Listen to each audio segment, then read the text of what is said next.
An early morning baseball practice turned bloody Wednesday when a gunman opened fire at this park outside Washington, D.C.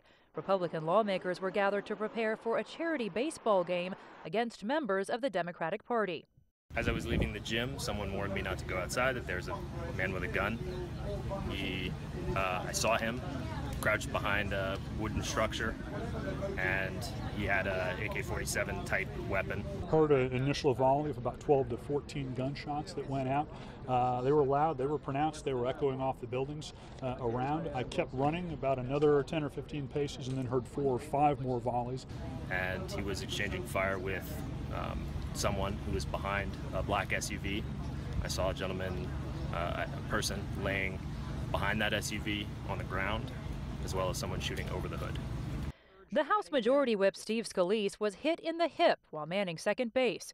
He dragged himself out of the line of fire, leaving a trail of blood behind. He was operated on at an area hospital and is currently listed in critical condition. Scalise, as a leader in the U.S. Congress, has security detail assigned to him at all times, guaranteeing that armed police were on the scene. U.S. President Donald Trump said those officers saved lives.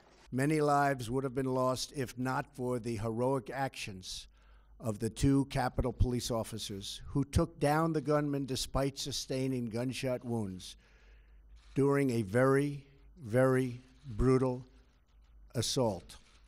A total of 5 people were taken to area hospitals, including the gunman, now identified as 66-year-old James Hodgkinson from the state of Illinois. Hodgkinson volunteered on the 2016 campaign of Democratic presidential candidate Bernie Sanders. He ultimately died of his injuries. FBI investigators now say they are examining the possibility that the motive for the shooting was political. Witnesses say the shooter asked which political party the players belonged to before opening fire.